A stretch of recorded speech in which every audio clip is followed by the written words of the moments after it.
All right, this is Adam Wolf coming. We're talking, my guy Nick here has got a little bit of sesamoiditis, tennis player.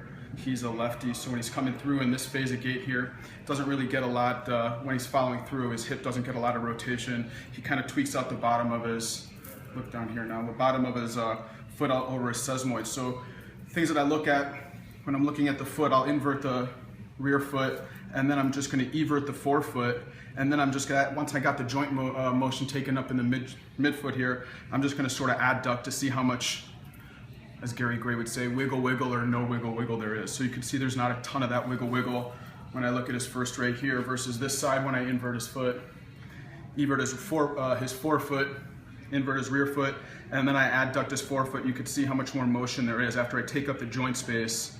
Just wiggle, we got a little adjustment right there. But so we come on this side, he doesn't really get it. So what we'll do, we kind of released his foot, midtarsal joints. Learned this one from my guy in Colorado, two guys in Colorado, Nick Studholm, he's an amazing chiropractor, and Dan McClure, who's also an amazing chiropractor and teaches a great extremity adjusting course. I highly recommend it. So what I'm going to do, I saw him do this after he adjusted the foot. We're going to make a tab, and then with the tab, what we're going to do, we're going to just put the tab just lateral to where the sesamoid is, and tab goes on here.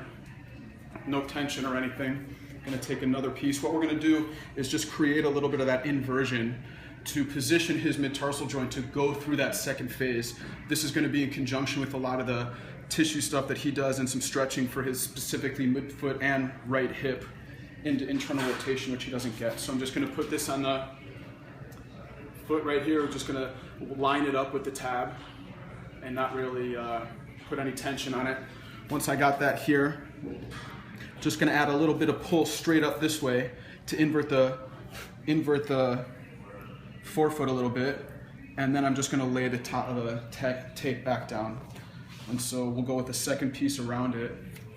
And sometimes we'll have to adjust. I'll have Nick get up here in a minute and walk around and tell me if it needs to be tighter or if it's too tight. But second piece, again, a little bit more distal, so right kind of at the sulcus of the foot, right underneath the little toe sulcus here. So place it kind of halfway above the first piece. Gonna get it there. Just sort of pull into inversion slightly, put down here, and voila, keeps them in to that inversion. It allows a little bit more of the motion necessary to go through that second phase of gait there. And so that's that. Thanks.